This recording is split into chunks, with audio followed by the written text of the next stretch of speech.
Sa kabila ng malakas na agos ng tubig sa ilog na ito, Balunan nyo, ha?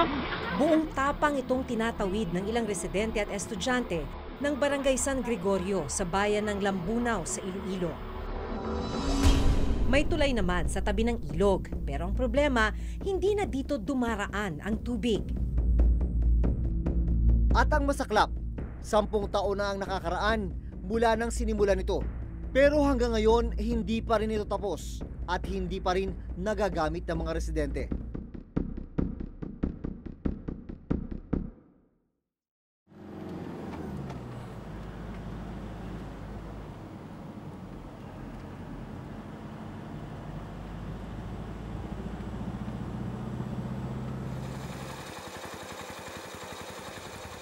Alas 3:30 na ng madaling araw, paalis na kami. Mahirap kasi yung daan, lubak-lubak, hindi daw kaya ng 4-wheel. Kaya ito yung mga sasakyan namin, mga habal-habal.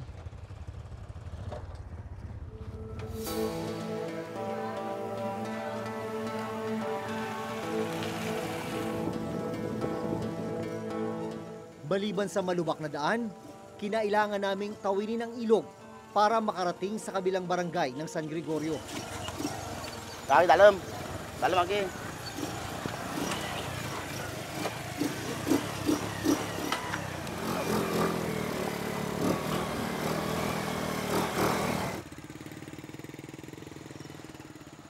Ito yung dahilan kung bakit habal-habal lang ang nakakadaan dito.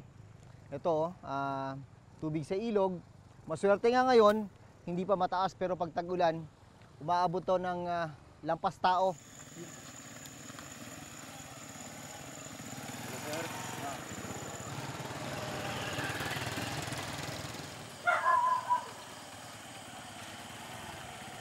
Makalipas ang kalahating oras,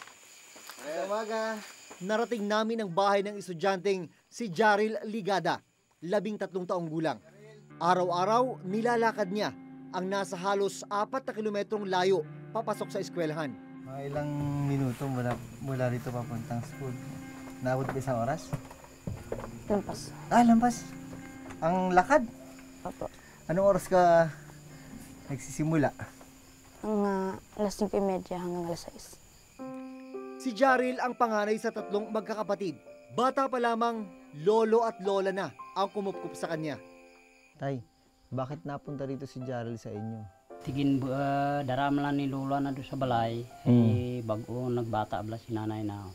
Ti karon nakahinga ti duwag gabi. Lugar ibalik to sa kanay nanay na hindi dit na sagi ka hibi dit na nga mabalik ka kuan na.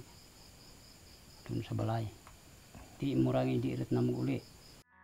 Pagmamalaki ni Lolo Amoman, elementarya pa lang ay first honor na si Jaril.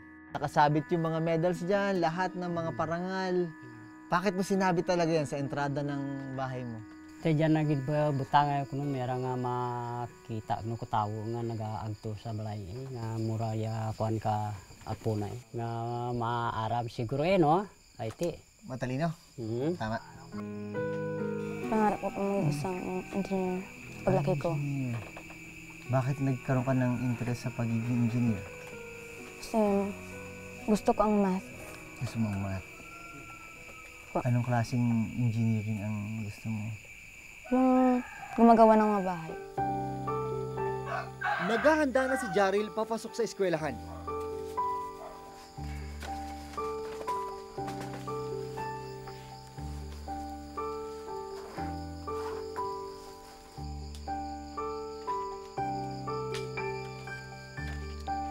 Delikado maglakad dito. Wala kang flashlight. Minsan pa naglalakad ka, hindi ka ba natitibo, nasusugat yung paa mo? Minsan naman po susugatan. Pag tag-ulan, mas mahirap, mas mabagal. Mas mahirap po. Para makaabot sa pagsisimula ng klase ng alas 7, naglalaan si Jaril ng 1.5 oras para sa paglalakad. Anong nagbibigay sa'yo ng inspirasyon? Ang aking mga pamilya po. Pamilya ko po, mga magulang at kapatid. Ano bang balak mo sa kanila pag nakatapos ka na? Pag-papaaralin ko po sila hanggang makatapos po sila sa pag-aaral.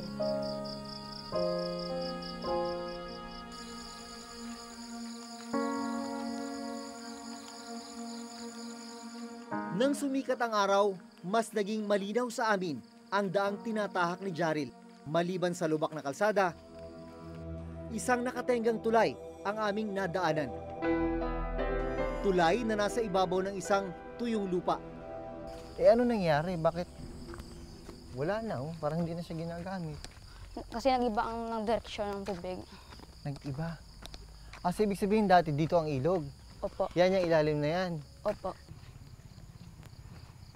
Hindi rin siya tapos pala. Ibig sabihin nung dati tinatawid nyo dito sa kawayan. Opo. Nagkakawayan kayo ng ganon. Opo. So kahit na dati nung nagagamit mo to, hindi siya buo. Hindi siya buo. Ano yung experience mo dati dito sa kawayan na to? Minsan po natatakot kasi parang dali na siyang masira. Pero tinatawid nyo dati yan? Opo. Matagal na kasi nakalagay. Eh, natakot kami baka mabali Baka mabali. at mahulog kami. Ayon kay Jaril, noon daw ay may dumadaloy na ilog sa pwesto ng tulay. Mahigit 10 taon nang nakatenga ang tulay na ito. Hindi napapakinabangan ng mga residente. Pero may silbi pa rin naman. Yun nga lang, ginagawa na lang bilaran ng palay. Ayon sa kapitan ng Barangay San Gregorio, taong 2008 pa nang simula ng pagtatayo ng tulay. Pero patigil-tigil daw ang paggawa nito. Yung budget namin, sabi ng engineer, hindi kasya ng 2.2 yung patapos yung tulay. Kasi steel plate, ma'am. Sana kung natapos, malaking tulong sa amin dito sa San Gregorio. Noong panahon na ginagawa ang tulay na ito, sabi ng mga residente, mabagal daw talaga yung gawa, pautik-utik yung pagdating ng mga materyales, steel plating, steel railing, hindi agad nagamit ng mga residente. Kaya sila na yung gumawa ng paraan, partikular ng barangay, naglagay ng kawayan para matawiran ng mga tao. Ilang metro lang ang layo mula sa hindi natapos na tulay. Makikita ang ilog na itinuro ni Jaril na lumihis ng daluyan. Ito ang kailangan nilang tawirin papasok ng paaralan.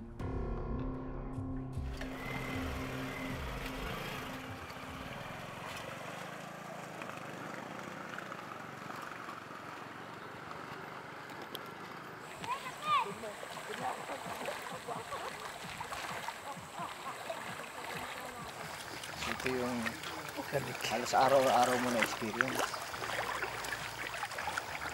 Paano pag lumaki na dito? Meron nakakatabi sa amin. Pero dumarating sa punto ba na hindi kayo nakakapasok dahil sobrang laki ng tubig dito sa ilog? Opo. Isang linggo, hindi kami nakapasok kasi mas malalim pa dito. Mga Martes linggo. Last week, tumaas siya. Opo. Ang ikinukwento ni Jaril na pagtaas ng tubig sa ilog nangyari nito lang Pebrero. Sa cellphone video na ibinigay ng ilang residente sa Reporter's Notebook, makikita ang peligro habang tinatawid ng mga estudyante ang mataas na tubig sa ilog. Katatapos lang daw noon ng malakas na ulan.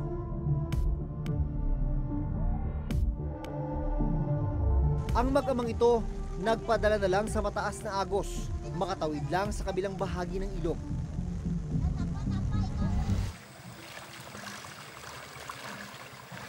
Ikaw bilang isang estudyante na araw-araw dumadaan dito, anong pakiusap mo sa gobyerno? Sana po gawin niyo pa na ang tulay. Malaking tulong po ito sa amin. Hindi kami mahihirapan na tawid. Lalo na pang tag-ulan. Pang tuwing po ang tubig.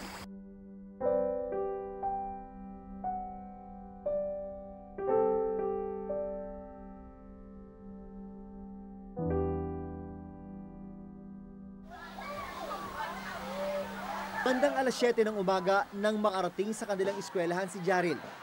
Hindi ba napapagod? Minsan napapagod. Pero kailangan talagang mag-aral. napakaganda niya. Patuloy mo dapat yun. First owner ka madalas, no? Ayon sa kasalukuyang alkalde ng bayan ng Lambunaw, ang pagkalihis ng tubig sa ilog ang isa sa mga dahilan kaya nahinto ang konstruksyon ng tulay. Ang kanyang ama na dating alkalde ng Lambunaw ang siyang nagpatayo ng tulay. Sa information based sa municipal engineer, naitayo yung bridge 10 years ago, noong 2008. Pero it was never finished. Tapos noong 2008 din, nung dumating yung Bagyong Frank, yung direction ng ilog nagbago. So, ando na siya ngayon sa tabi ng original na bridge. Kaya in part, it rendered the original bridge useless. Pero ang hinaing ng mga residente, kahit nung dito pa dumadaan ang ilog, hindi pa rin natapos ang paggawa ng tulay sa San Gregorio. Sa information na binigay sa akin, yung previous administration, there were also efforts to solicit funds for the completion of the bridge. Now, hindi ko lang alam kung bakit hindi na kumpleto yon. Sinubukan naming alamin sa lokal na pamahalaan ng Lambunaw ang impormasyon kung magkano ang ginastos para sa pagpapatayo ng nakatenggang tulay sa San Gregorio. Pero sa text message na aming natanggap mula sa alkalde ng Lambunaw, hindi pa mahanap ang lumang file ng tulay. Gayunman, nakuha namin sa munisipyo ang Statement of Expenditures na nagpapakitang naglabas ng 2.1 million pesos para sa rehabilitasyon ng tulay noong 2015.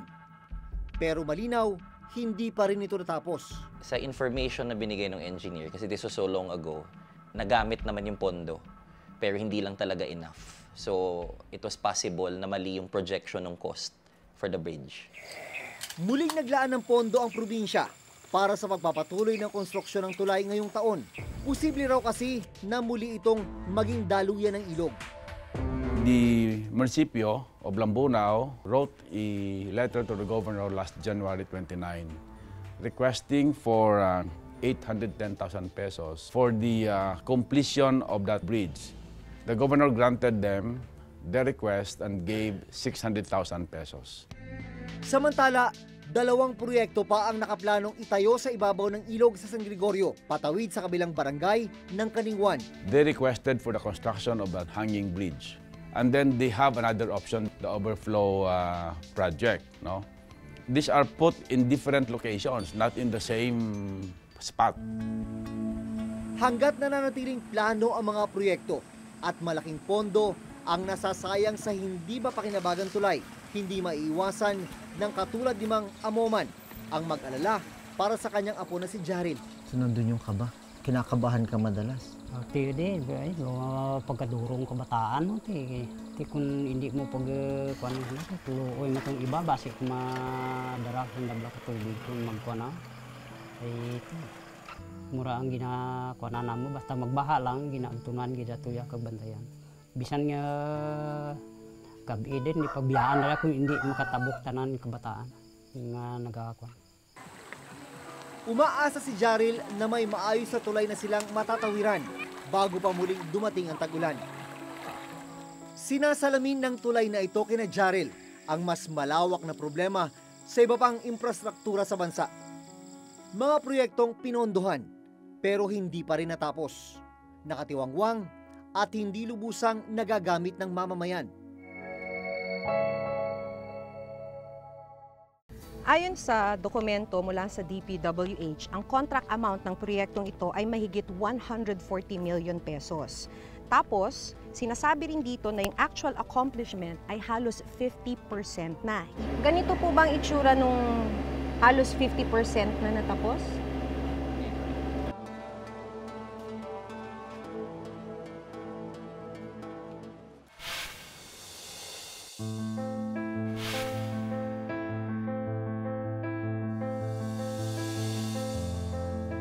Bukod sa tulay sa San Gregorio, ilan pang malalaking tulay ang natagpuan ng Reporter's Notebook na nakatiwangwang o di kaya naman inabot na ng ilang taon ng paggawa kaya hindi na pakikinabangan ngayon ng mamamayan.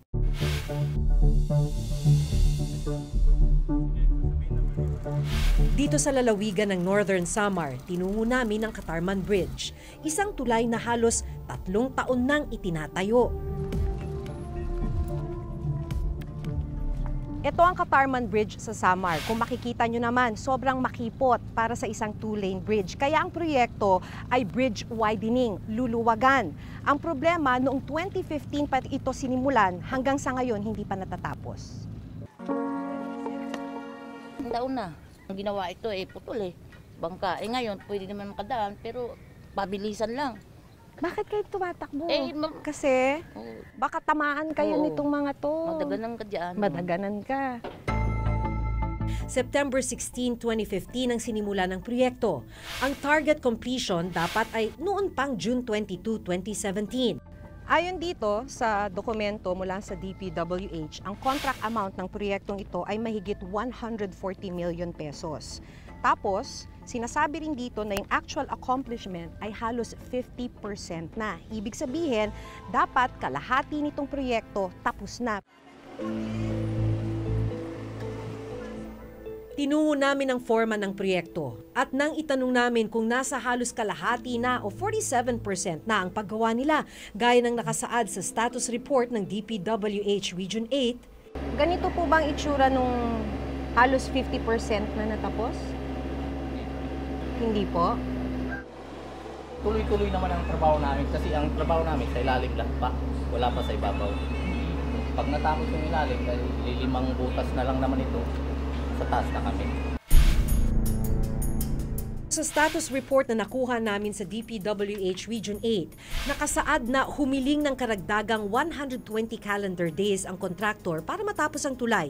Ang dahilan nila ay ang obstruction of utilities, partikular ng water pipelines na nakakabit sa tulay. Inilipat pa raw nila mga pipeline bago muling simulan ang tulay. Idinulog na rin namin sa DPWH National Office ang daing ng ilang residente ng Katarman tungkol sa napakatagal na paggawa ng tulay. Ang pinapangako naman namin sa mga contractors namin is that we give them due process. Explain to us why there has been a delay. Will you be able to catch up?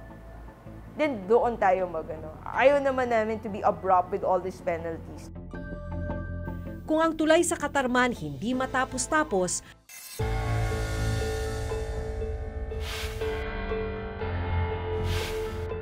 ang Mandulog Bridge naman sa Iligan, hindi na nga tapos, hinayaan pang nakatiwangwang. Una namin itong pinuntahan noong February 2017. Yun yung bahagi ng Mandulog Bridge na nawasak ng umagos yung napakalakas na tubig mula sa kabundukan ng kasagsagan ng Typhoon Sendo. Ito naman, yung kapalit at pinondohan, pero hanggang sa ngayon ay hindi pa rin nadaraanan. Kwento ng magbabarkadang sina Vanessa, John Andre, Kent at Kenneth, malaking tulong sana ang tulay para makatawid sa kabilang barangay kung saan naroon ang kanilang eskwelahan.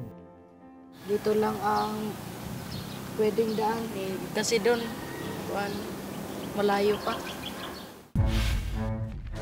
February 18, 2016 nang simula ng paggawa ng Mandulog Bridge. Ang target completion ay March 7, 2017. Pero nagkaroon ng indefinite suspension sa proyekto dahil sa problema ng Road Right-of-Way o RRO. Parang ayaw nila nung amount, so doon na nagkakuan. So mayroon silang lawyer, tapos yung lawyer din ng DPWH, yung sila na nag-uusap doon. Nasa 61.9 million pesos ang inilaang pondo para sa Mandulog Bridge. Nagmula ang pondo sa inilabas na calamity fund para sa bagyong Sendong. Itinayo kasi ito matapos masira ng bagyo ang dating tulay dito. Ang amount nito is 61 million. So nasa 30 million pa ang nagagamit na pondo namin. Kung tutuusin, nakasaad sa Revised Implementing Rules and Regulation ng Republic Act 9184 na wala dapat mangyaring bidding at awarding sa anumang infrastructure project hanggat hindi nagagawa ang detailed engineering investigation, survey and design at ang acquisition ng road right-of-way. Ang tanong, bakit hindi ito nasunod bago pa man simulan ang Mandulog at Katarman Bridge? Sa bawat project ng gobyerno, bago ka mag-umpisa ng isang proyekto, kailangan naayos mo na yung right-of-way na dadaanan ng project, yung tatamaan ng tulay o ng kalye, no, na may pag-aari ay mga private individuals, magkakaroon ng expropriation doon, no, right of eminent domain. Unahin muna na tanggalin lahat ng obstruction para pag ginawa mo yung project, tuloy-tuloy na. Meron tayong right-of-way acquisition component kasi, and we also accord them due process. We invoke the right of eminent domain. Sa DPWH, once we've acquired the right of way for that particular project, We implement even 24/7. Sa datos ng DPWH sa kondisyon ng mga tulay sa buong bansa noong 2016, mahigit 700 tulay ang nasa ilalim ng kategoryang poor. Nasa 263 naman ang bilang ng mga tulay na nasa bad condition. DPWH has transitioned all its information doon sa aming InfraTrack system. Ang InfraTrack system namin ngayon, it automates everything and geographically tagged na siya. And ginagamit na namin siya even for financial disbursement. So hindi ka na pwede ngayong maningil sa gobyerno nang hindi mo pinapakita yung physical accomplishment mo.